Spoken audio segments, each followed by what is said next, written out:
Hello, my dear students. How are you all? Hope you guys are studying well. And today we're going to start with a new subject. This is business communication, and it is a very interesting course. We're going to start with Unit 1, and which is really going to be very easy because it's the introduction of the subject. So the very first thing we're going to learn about is the means of communication. Communication जो होता है उसका मतलब क्या होता है, सबसे पहले ये समझेंगे, तभी हम आगे की बाकी टॉपिक्स को अच्छे से समझ पाएंगे. सो meaning and definition of communication. सबसे पहले हम देखते हैं कि मतलब क्या है कम्युनिकेशन का. Communication is the process by which we exchange meanings, ideas, opinions और इमोशंस विद अदर पीपल. ठीक है, हम आपस में बातचीत करते हैं, हम अपने आइडियाज शेयर करते हैं, अपनी ओपिनियंस, अपने इमोशंस और लोगों के साथ. ठीक है, सो ये जो एक्सचेंज कर रहे हैं हम, ये एक तरीका है, ये एक प्रोसेस है जो कम्युनिकेशन कहलाया जाता है. The word communication has been derived from a Latin word communis. Okay, अब ये जो ये वर्ड है कम्युनिकेशन, ये आया कहाँ से? लैटिन का एक वर्ड था कम्युनिस, उससे हमारा वर्ड कम्युनिकेशन बना है. The presence of mind is very essential for communication. जब भी हम बातचीत करते हैं, हमें वहाँ पर पूरा कंसंट्रेशन अटेंशन के साथ करनी चाहिए अपनी बातचीत. ठीक है, तभी हम सही से सुनेंगे, तभी हम सही से जवाब दे पाएंगे. फॉर एग्जाम्पल अगर हम देखें, mister x delivers a lecture in Hindi to a group of Americans who do not understand Hindi. It will not be called communication as the Americans do not understand and implement the message. अगर हम अगर एक हिंदी में lecture present करते हैं and हमारे जो students हैं वो अमेरिकन्स हैं, उनको हिंदी नहीं समझ में आती, यहाँ पर कम्युनिकेशन नहीं होगा. ठीक है, हम इसको कम्युनिकेशन नहीं कहेंगे क्योंकि अमेरिकन्स को हिंदी ना तो समझ में आती है. ठीक है, सो ना वो मैसेज को डिकोड कर पाएंगे, ना वो उसे अंडरस्टैंड कर पाएंगे. ठीक है, communication can be in various forms. कैसे, किस किन तरीकों से हो सकता है? Verbal, written, non verbal, signals, gestures and postures.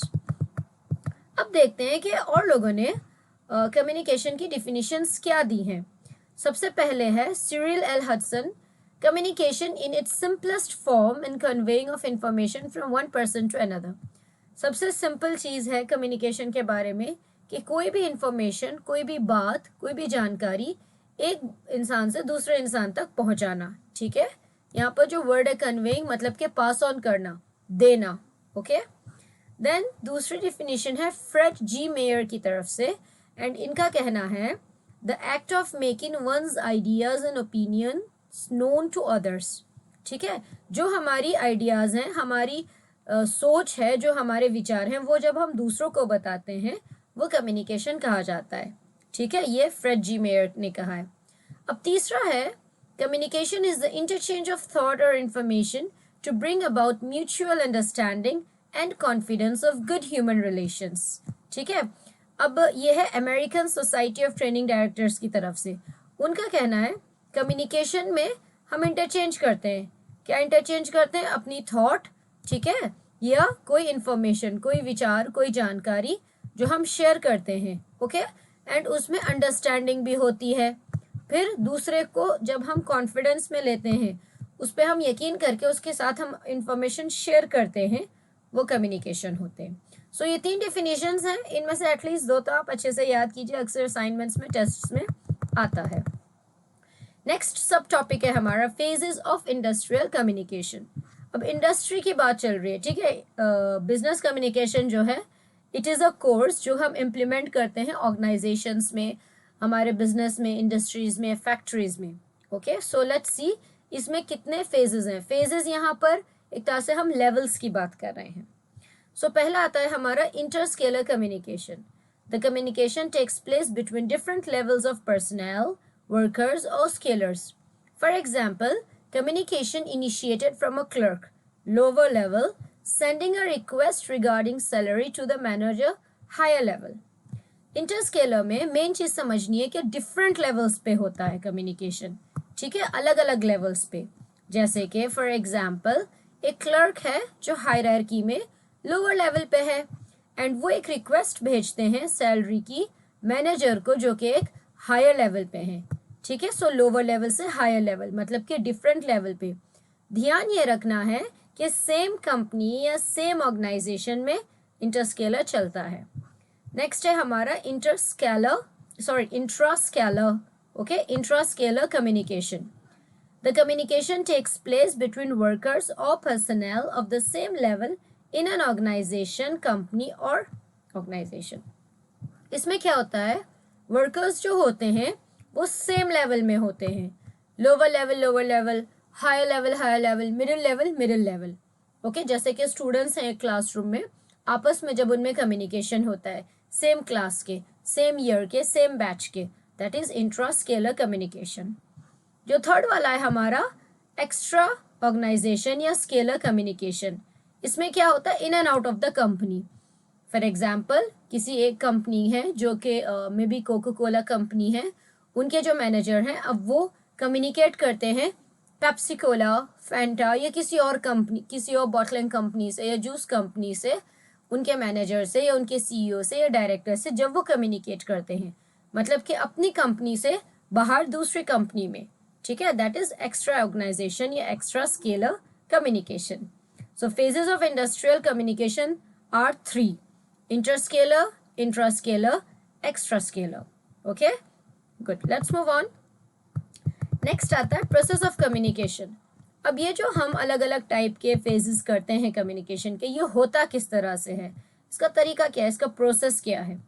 अब इसमें हमारे पास सबसे पहले आते हैं सेंडर, देन सेंडर का जो थॉट होती है, जो वो सोचते हैं कि हाँ मुझे क्या मैसेज करना है, उसको हम एनकोड करते हैं। फिर जब एनकोड कर लिया किसी भी एक फॉर्म में, रिटन हो, वर्बल हो, सिग्नल्स हो, सिंबल होता है, डायग्राम्स होते हैं, फिर हम उस कंटेंट को किसी चैनल के थ्रू, ठीक है, चैनल किसी मीडियम के थ्रू ट्रांसमिट करते हैं, रिसीवर को भेजते हैं जो भी हमारा डेस्टिनेशन है।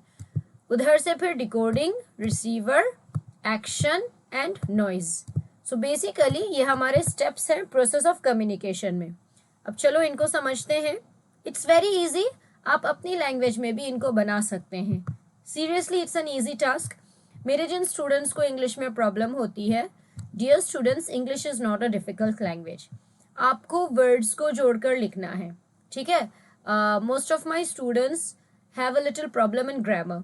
कोई बात नहीं बच्चों, ग्रामर की जो मेन टिप्स हैं वो मैं आपके लिए एक शॉर्ट वीडियो बहुत जल्दी अपलोड करने वाली हूँ। उसमें आपको पता चल जाएगा कि जो हमारे कंजंक्शंस हैं, जो हमारे प्रीपोजिशंस हैं, वो सेंटेंसेस में आगे पीछे कहाँ लगाए जाते हैं, उससे फिर आप सेंटेंसेस आसानी से बना पाएंगे, ठीक है। Now let's start. हमारा पहला वाला है sender. The process of communication involves two parties, sender and receiver. The sender can be an individual, a group और an organisation who shares information for a purpose। अब सेंडर जो होता है, ठीक है, दो पार्टीज में कम्युनिकेशन होता है हमेशा, sender and receiver, source and destination, ठीक है। अब जो सेंडर होता है एक इंडिविजुअल हो सकता है, मतलब कि एक अकेला बंदा, एक ग्रुप हो सकता है 6-7 लोग, या एक ऑर्गेनाइजेशन। एंड ये क्या करते हैं, ये इंफॉर्मेशन को शेयर करते हैं किसी ना किसी वजह से, ओके, ज़रूरत है इसलिए हम शेयर कर रहे हैं इंफॉर्मेशन। सो सेंडर जो होता है वो इनिशिएटर है, ही इज द स्टार्ट, जो स्टार्ट करता है कम्युनिकेशन, ठीक है। सेकंड पे आता है हमारा encoding, that is transform the ideas into words, symbols, pictures, diagrams और gestures. The purpose to encode is to transform the internal thought patterns into a language और a code that the receiver will probably understand. अब obviously अगर मेरे दिमाग में कुछ चल रहा है वो मैं रिसीवर को कैसे बताऊं, रिसीवर माइंड में से तो नहीं पढ़ सकता। सो मुझे उस थॉट को बनाना पड़ेगा, डेवलप करना पड़ेगा, क्रिएट करना पड़ेगा, जिसको हम एनकोडिंग कहते हैं। वो वर्ड्स में बना सकते हैं, जैसे कि मैं किसी को देखती हूँ, मेरे दिमाग में आया इनको हेलो बोलो, तो हेलो मैंने एनकोड कर दिया। फिर सिंबल्स में बना सकते हैं हम अपनी थॉट को, पिक्चर्स में, डायग्राम्स में, जेस्चर्स में। सो अगर मैं आपसे पूछूं, आगे चल के आपके आगे एक टेस्ट में क्वेश्चन आता है कि एनकोडिंग जो होती है उसमें हम अपने आइडियाज़ को किस किस तरह से ट्रांसफॉर्म कर सकते हैं। सो आप उसमें ये 5 लिख सकते हैं, words, symbols, pictures, diagrams and gestures, ठीक है। एंड हम ये क्यों करते हैं, ताकि जो हमारी सोच है हम उसको एक अच्छा पैटर्न में प्रेजेंट कर सकें या लैंग्वेज में, ताकि रिसीवर उसे समझ सके। ठीक है, ओके। उसके बाद आता है हमारा मैसेज या इंफॉर्मेशन। जो कंटेंट है जो हमने एनकोड करके बना लिया है, उस कंटेंट को जब हम पास ऑन करते हैं उसको मैसेज या इंफॉर्मेशन कहते हैं। नेक्स्ट आता है नंबर 4 पे, चैनल या media. It works as a vehicle in transmission of information via telecommunication methods. ठीक है, मतलब कि जो भी हम चैनल यूज कर रहे हैं एज अ मीडियम, जिसके थ्रू हमारा मैसेज ए से बी को जाएगा, सेंडर से रिसीवर तक पहुंचेगा, सोर्स से डेस्टिनेशन तक पहुंचेगा। फॉर एग्जाम्पल, अगर मैं एक PDF फाइल शेयर करती हूँ नोट्स के, असाइनमेंट्स के, वो मैं इंटरनेट के थ्रू शेयर कर रही हूँ, और जो एप्स यूज होंगे उसे ओपन करने के लिए, डिकोड करने के लिए, पढ़ने के लिए, दोज आर द मीडिया। ठीक है, चैनल इज द मीडियम जिसके द्वारा, जिसके थ्रू, जिससे कि हम अपना मैसेज आगे ट्रांसमिट करते हैं रिसीवर को। अब नेक्स्ट आता है रिसीवर। रिसीवर कौन है? जो परसीव करता है मैसेज को, जो एक्सेप्ट करता है, जिधर रिसेप्शन होता है। अगर रिसीवर नहीं होगा तो कम्युनिकेशन नहीं होगा।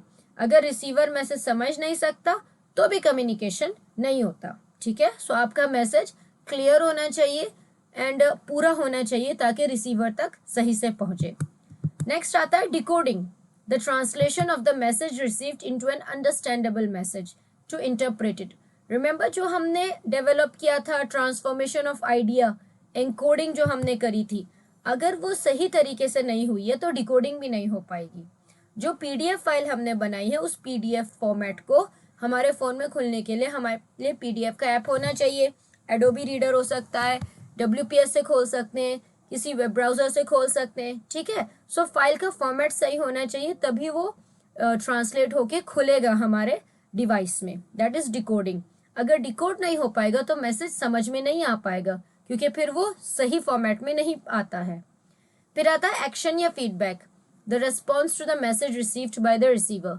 रिसीवर ने रिसेप्शन किया है, मैसेज एक्सेप्ट कर लिया है, डिकोड कर लिया है, समझ में भी आ गया है, उसके बाद जो वो रिस्पॉन्स देते हैं वो एक्शन या फीडबैक होता है। And finally we have noise. Noise, this is the interference of the normal flow of the understanding process. कोई भी डिस्टर्बेंस होती है हमारे कम्युनिकेशन के बीच में, स्टार्टिंग में, एंडिंग में, कहीं भी, एज फार अगर वो डिस्टर्बेंस है या इंटरफेरेंस है जिसकी वजह से मैसेज कंप्लीट नहीं है, जिसकी वजह से मैसेज क्लियर नहीं है, उसको हम नॉइज कहते हैं। नॉइज कहीं भी हो सकता है, नॉइज एनकोडिंग के बाद हो सकता है। ठीक है, लेट्स सी, नॉइज जो है यहाँ पर हो सकती है, ठीक है, यहाँ पर हो सकती है, यहाँ भी हो सकती है, इट डिपेंड्स। ठीक है, यहाँ पर हो सकती है मतलब कि जहाँ पर हमारा चैनल है। सो नॉइज इज एवरीवेयर, कहीं भी हो सकती है नॉइज। ठीक है, noise does not have a fixed place कि हाँ भाई यहाँ पर सिर्फ स्टार्टिंग में नॉइज आएगी या एंडिंग में नॉइज आएगी। अगर सेंडर की तरफ से एनकोड होके मैसेज ट्रांसमिशन के लिए निकल चुका है, पॉसिबिलिटी है कि यहाँ पर एक पॉइंट आता है ट्रांसमिशन से पहले जहाँ पर इंटरनेट कनेक्टिविटी अच्छी नहीं है। सो पॉसिबिलिटी है कि मैसेज या तो डिले होगा या अधूरा पहुंचेगा, क्रैक्ड फाइल पहुंच सकती है। अगर रिसेप्शन साइड पे होती है नॉइज, तो रिसेप्शन में प्रॉब्लम होगी, फाइल पूरी तरह डाउनलोड नहीं हो पाएगी। सो नॉइज जो होती है, it is basically everywhere and it is a disturbance और N interference in the process of communication. Okay, so with this I will stop here. In the second part of the video we will continue with unit 1. Thank you.